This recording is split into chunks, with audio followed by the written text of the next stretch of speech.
this Georgetown professor, Paul Butler, was on NPR and talking about what was going on in South Carolina with the Confederate flag. And then they allowed a caller to come in who expressed her pride in her Southern history and the Confederate flag. And he proceeded in a very kind way to deconstruct her. And then later on, he was on All In with Chris Hayes on MSNBC, who gave him a bit more of an opportunity to expand on that conversation. Yes. Exactly. So let's go ahead and take a listen to initially him on NPR, and then we'll go ahead and continue with that conversation that he had with Chris Hayes. Okay. On the other side, you've got Georgetown law professor Paul Butler, who had this response to a caller on NPR who descended from Confederate veterans.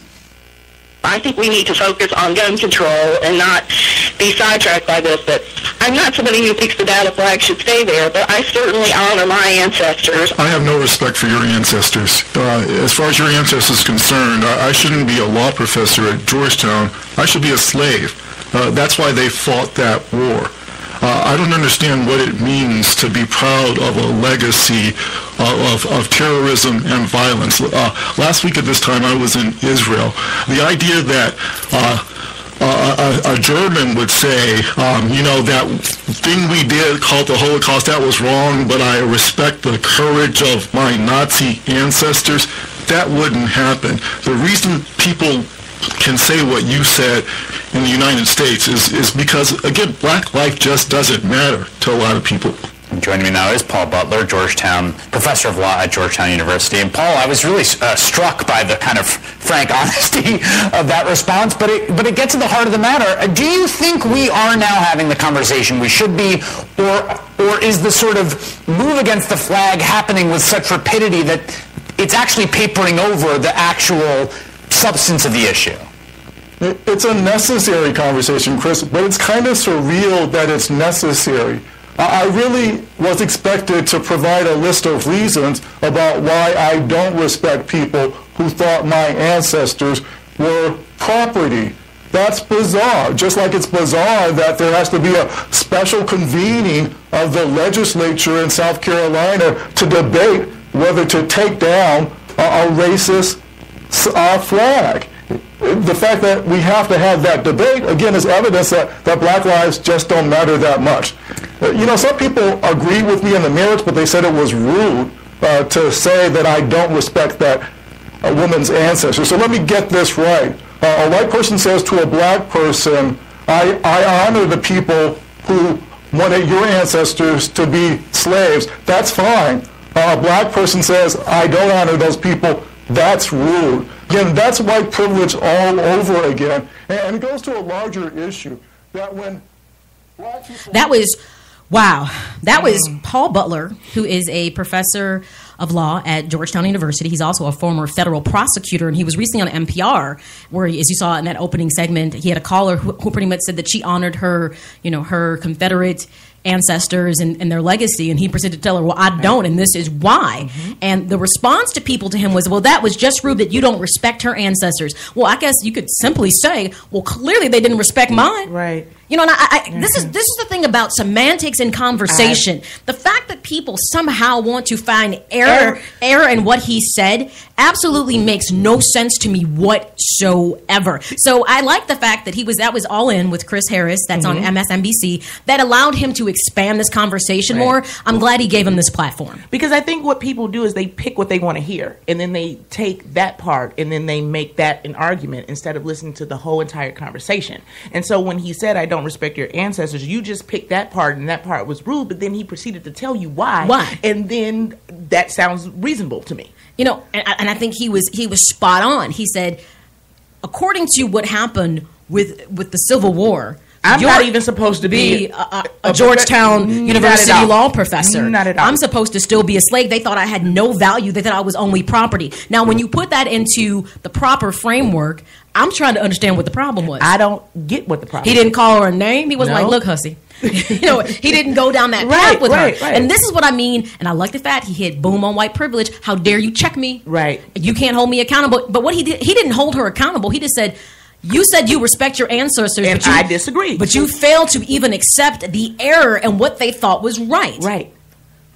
And he was like, I disagree, and I'm going to tell you why, and I don't understand why that is a problem. Look, I don't have to agree with you, and I can have a stance, and I can have an ideal, just like you have an ideology of that you respect your ancestors and that kind of thing. I can still have the same type of revere and that kind of feeling for mine.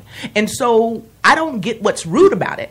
It's not like, you feel a way about your ancestors, I feel a way about my ancestors, and guess what? Look, the two didn't mesh back then. So the reason this has gone on for so long is passive aggressive behavior by people of color.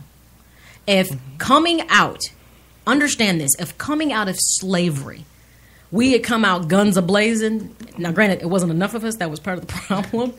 This might be a different landscape. But here's what people will not acknowledge. So when people want to act like they're just devoid of this, I said, let me put this in perspective for you. Not everybody was on board with the ending of slavery. We know that. Of course. We know the South was staunchly against it. Of course. It was their lifestyle, and for some reason they thought it was appropriate to have property of people. Okay, we all know that's not appropriate. In any setting, in any country, slavery has always been frowned upon. Any planet, it's not right. And everyone knows that U.S. slavery was one of the most brutal slaveries it was. ever known in history. Yes. You had to literally make people, you had to subjugate people by beating them and beating down generations so that you could mentally get them to buy into why they should be a slave. Exactly. Because the first what group, I'm doing to you, they're like, this is not right. The first group wasn't going for it. Like, I was strolling down the coast, minding my own business, and you ran up and grabbed me. We have a problem, okay? So it's understand that this whole thing right here is not right, but that's not it. So we decide in 1865 that, okay, it isn't right what we're doing. We're going to end slavery. But wait.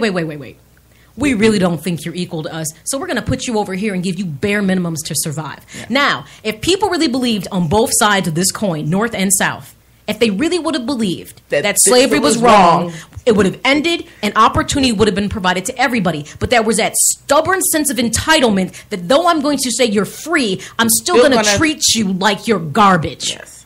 Okay, Jim Crow is no joke. Seriously. No. Understand, you went from saying, okay, you're free physically from shackles, but now I must mentally shackle you by showing you things like you can't drink out this fountain. You can't sit at this counter. You have to go. You can't go to this school. You can't ride this bus. You can't. I mean, that is systematically. insane. Do people understand how much degradation there is to that? Now you had generations of people who were exposed to that. So by the time you finally got to a point where they had to respect you after the civil rights movement, the damage was already done.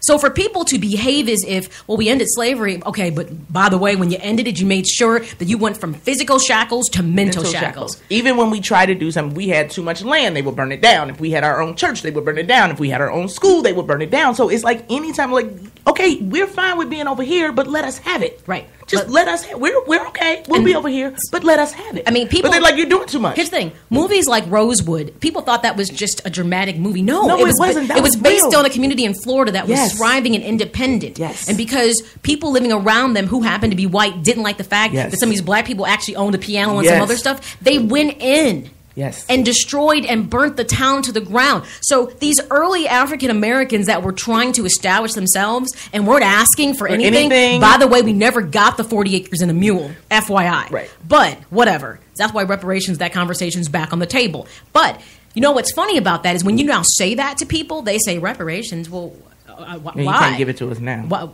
No. You can. It just has to be under a whole different premise and it's going to be complicated. But understand, during World War II, when Japanese Americans were put in concentration camps here in California, they did a lawsuit and they were paid reparations. So you explain to me why you put me in slavery, not me, but you put people in slavery, you promised them something and never gave it to them. But now when black people say they think reparations should be given, I think it's going to be complicated because we're so far removed. Right. But I could come up with a couple of my own plans that could make it work. But we're told that we're wrong because we're asking something that was due to this particular race of people.